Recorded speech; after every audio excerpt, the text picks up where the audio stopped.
Hey everybody, it's David Ault, and I want to welcome you to The Gathering.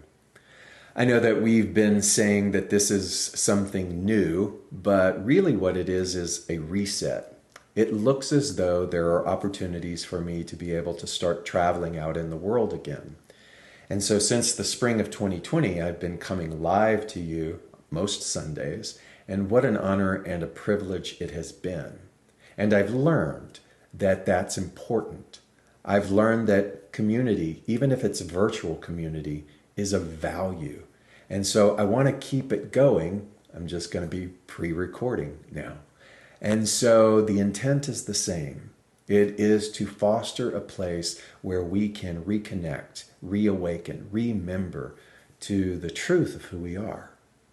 So go within for a second with me as I make this declaration. I surrender right now to that which is a higher wisdom, whether it is known as God, infinite intelligence, or source. I surrender to it. I ask that the words that come from me are from that place of absolute purity. I also willingly allow anything that is ego, that is agenda, that is falsehood, that is any form of separation to dissolve, so that what is spoken, that what is delivered, is so pure and so resonant with love that anyone who hears it receives exactly what it is that they need. This is the heartfelt invitation for this message. May all who receive it, and may all who participate or share it, reap the harvest, reap the reward of that intent. And so it is. And so it is. Blessings. I feel so fortunate to speak with people, to work with people on a regular basis. And oftentimes, when we're having those heart-to-heart sessions, I will ask them, what do you feel you are here to do? And the number one answer that I always get from anyone is, I want to help people. I want to help others. I want to make the world a better place. And that's a beautiful, noble, pure intention and purpose. And I believe that that is actually something that all of us are here to do. It's our soul collective destiny.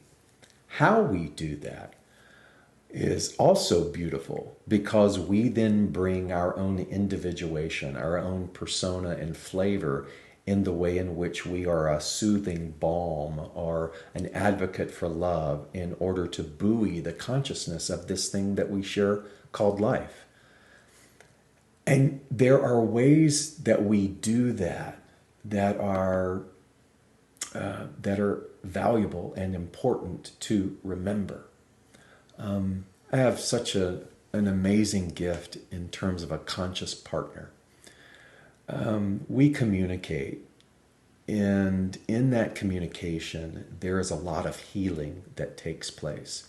So a lot of those times are over early morning coffee, and it has become a precious commodity in our relationship because it has cultivated a space of safety where we can talk about what is bothering us, what we are afraid of, and it gets deep fast. But that space was cultivated, and that trust was cultivated, and now it is one of the most delicious, beautiful things that I am so honored and that I treasure the most, to have someone to communicate to.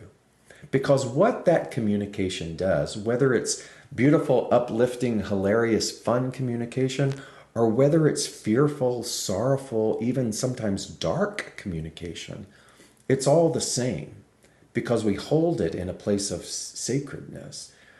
And when it is spoken, spaciousness occurs inside of us. Spaciousness occurs. You see, the body temple can only hold so much inflation.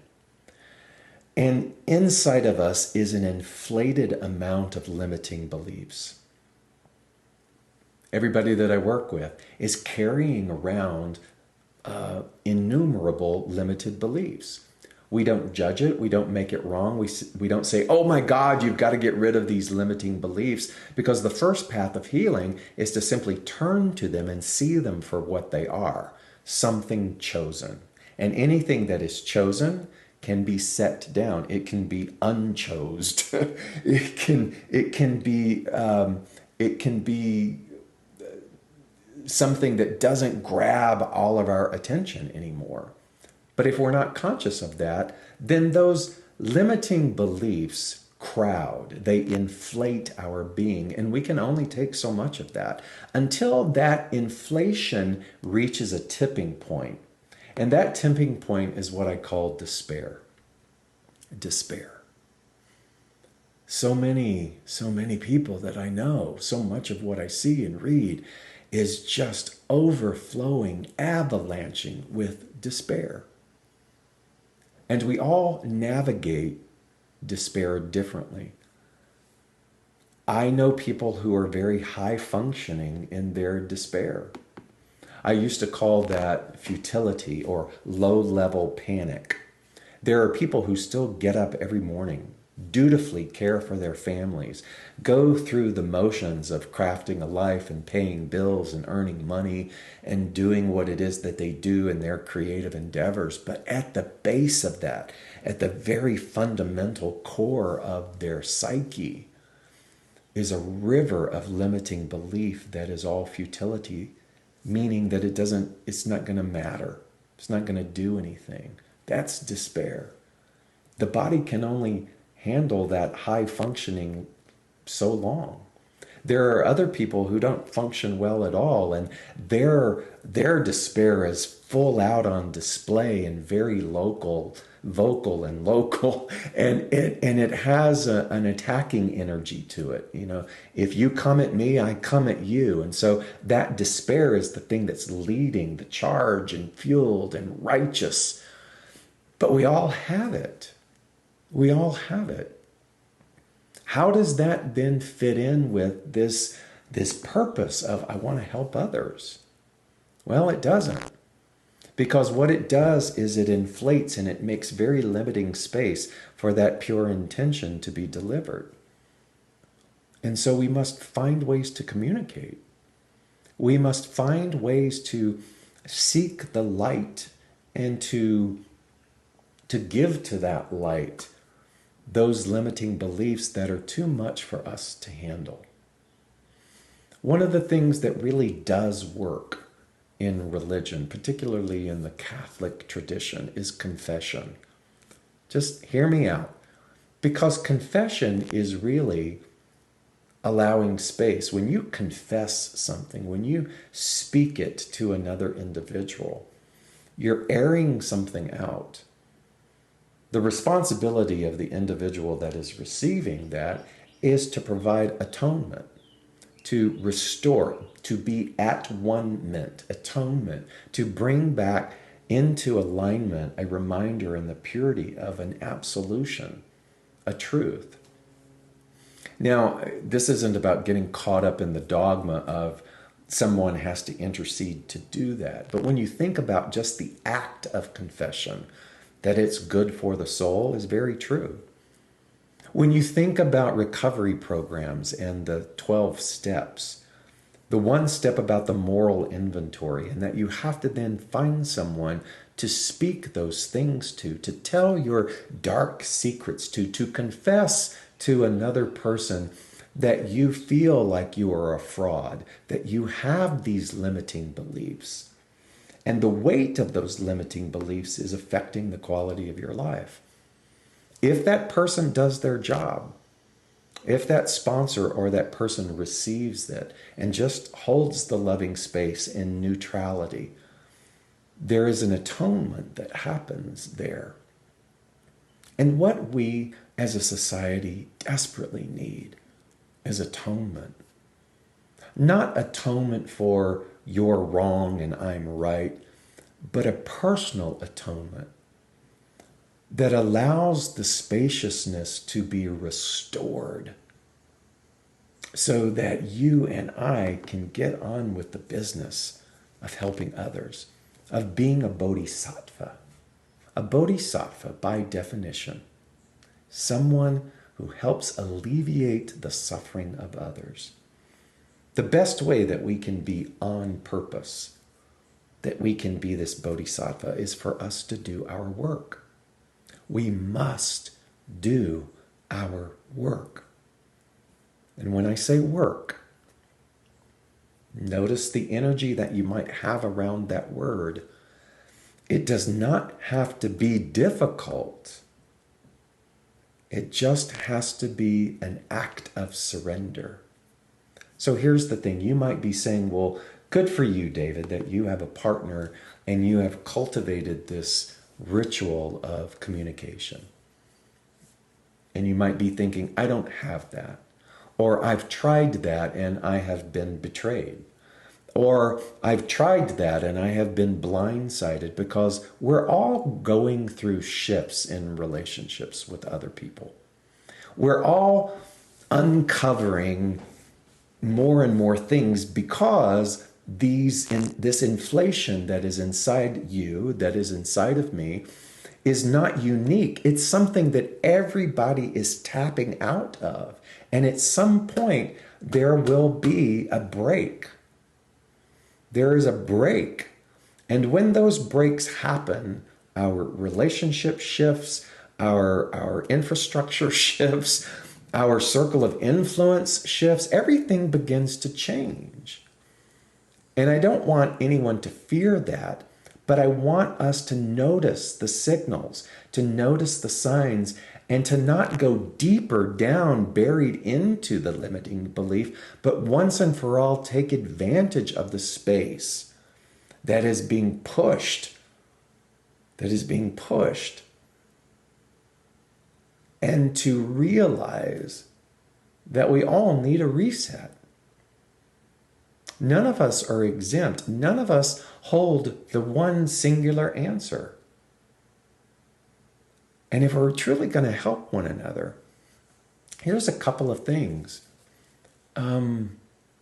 Notice the tone of your speech. Notice the righteousness that you might have in thinking that you know better than someone else.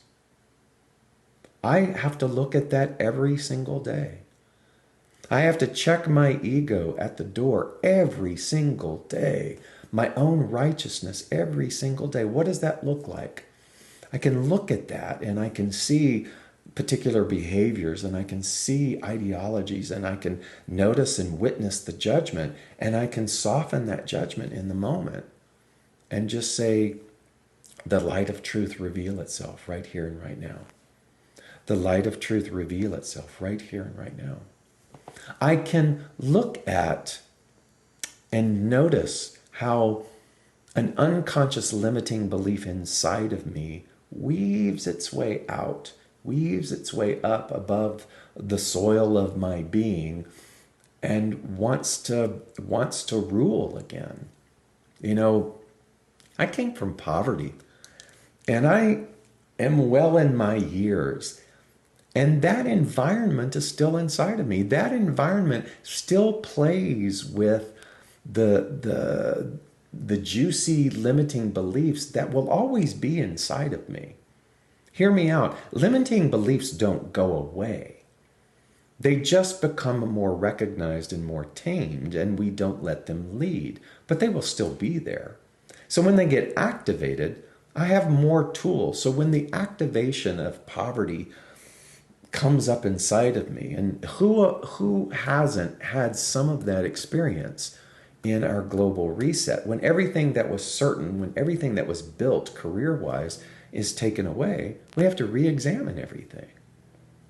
Again, spaciousness, talk it out, get those things out in the forefront. Notice the limiting beliefs for what they are. Marvel at the fact of how much power we've given to them in the past. And then begin to weed them out, to soften them, to create space, and to move into the uncertainty. so that as we open and allow more of that which is the light, more of that which is true love, not garden variety love, not your brand of love that you think is better than, but real pure love that doesn't condemn, that understands, and whose activism is not from aggression, but from vision. That's what the world needs. And the way that we make space for that is to own our own limiting beliefs, to clean our own backyard,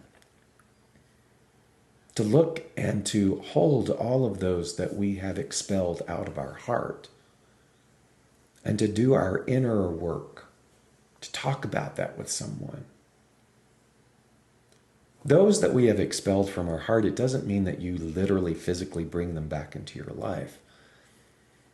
But you realize that without the additional healing work, without facing the darkness, without looking at our own shadows, our own projections, and owning those things, that everything else that we do in life, whether it's career motivated or relational motivated, I mean, it's all relational motivated, it's just decorative.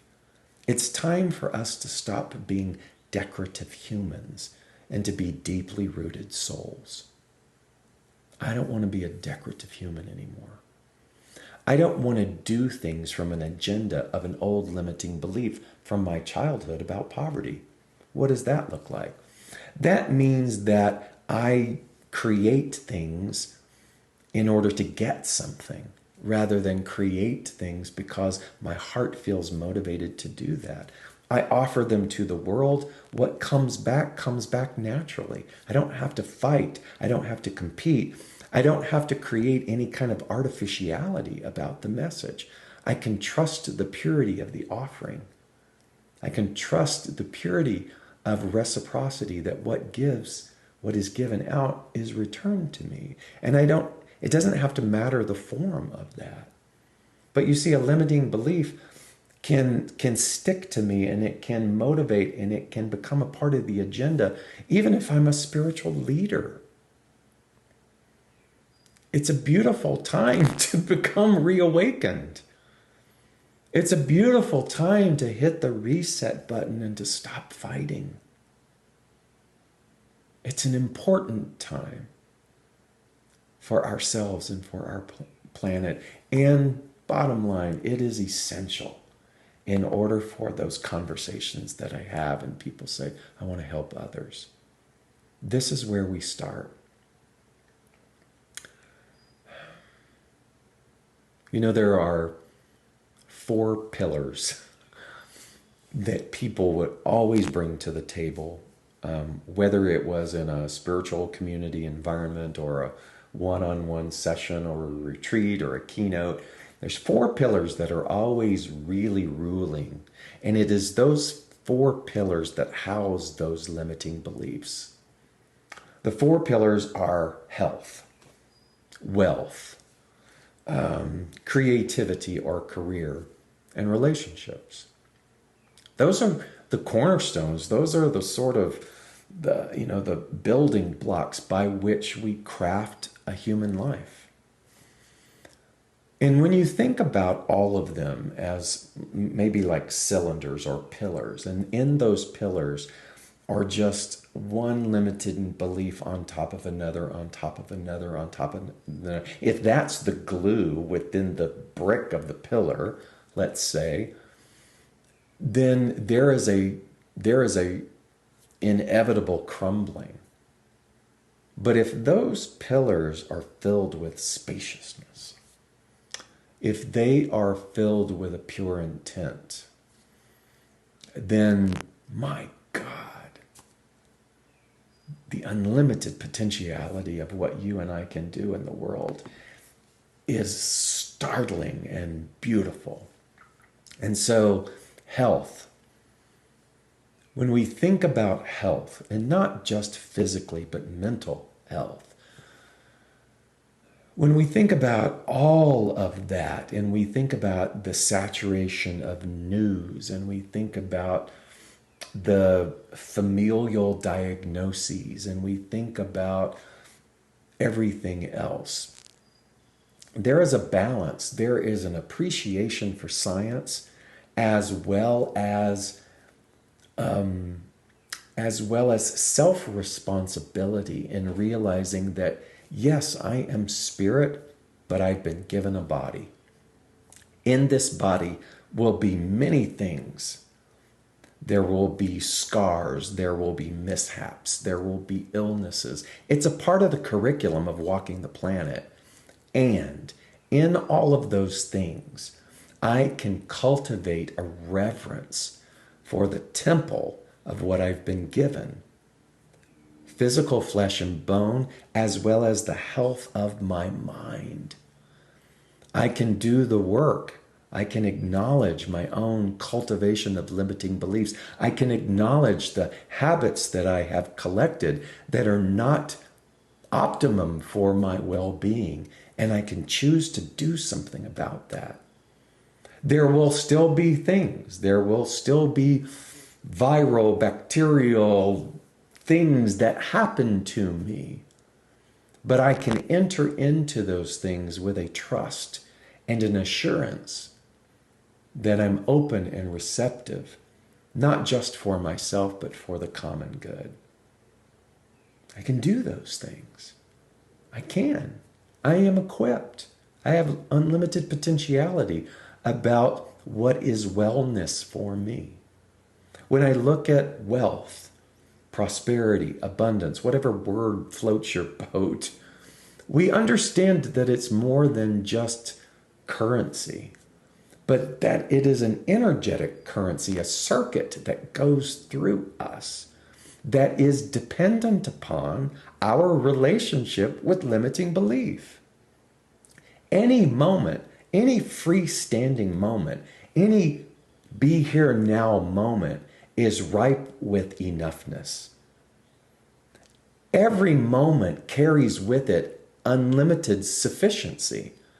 But if I bring into this moment the dragging of my limited beliefs, I read somewhere, I wrote this down, it says, if you drag the belief along with you, you reinforce it.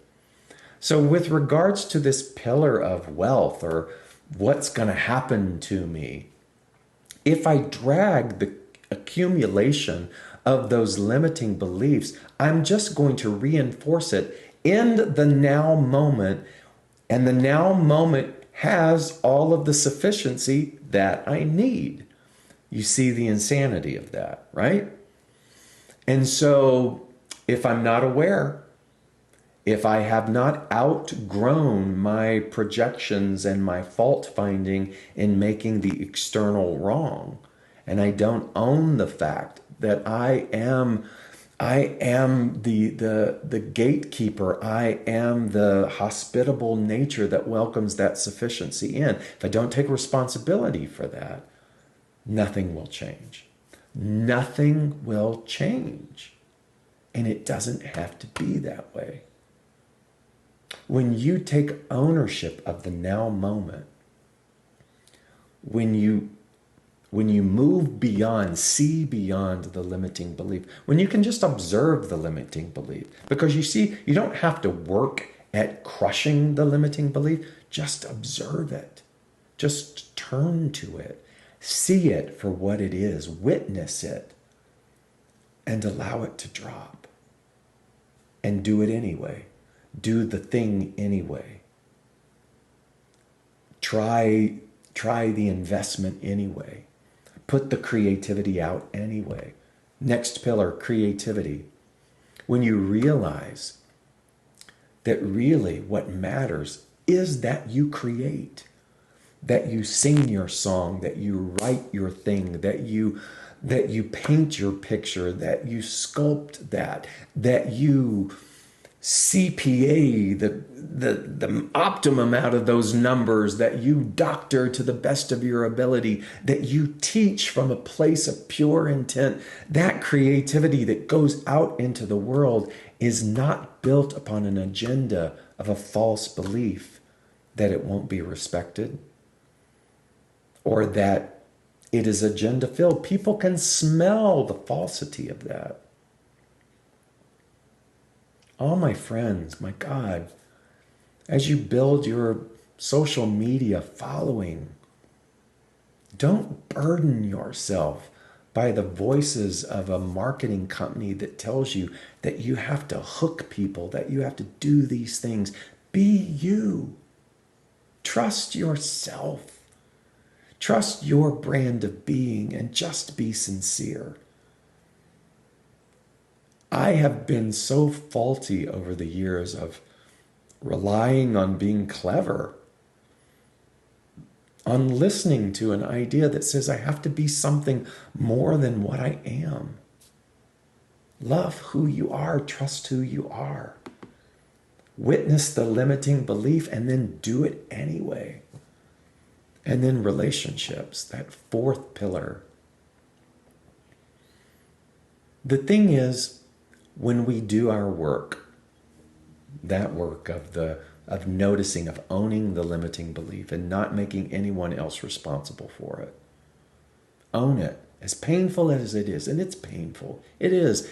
The ego death is one of the most challenging things. But man, when the ego death happens, when you let go of the striving of trying to be somebody, and you kind of taste what it feels like to be nobody, then what happens is you realize that you're everybody. And it is in that oneness that the most rich relationships can finally be recognized. Because suddenly, I'm not looking for anyone else to do it for me. I'm not giving to get. Giving to get. I'm not giving out of an empty well in hopes that someone else will fix it for me. I'm giving from a wellspring that never runs dry.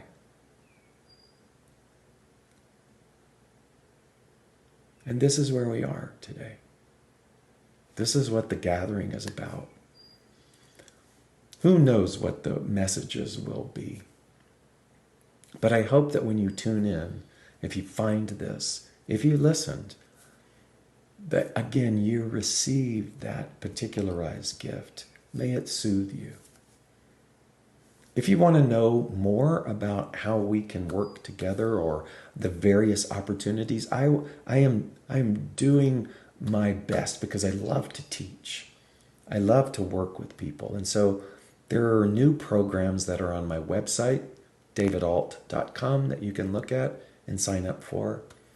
And then know that these videos are now transferred to a YouTube channel that you can also go and revisit over and over again. Take what's there available for you. If there's something there that has a cost to it, but you want to do it and you feel like you can't, call me, text me, write me. We'll work something out. Because the beautiful thing is that we all need that relationship, that communication, so we can create that space, so we can air it out, and we can find and experience that purpose of being the most beautiful bodhisattva that we can be.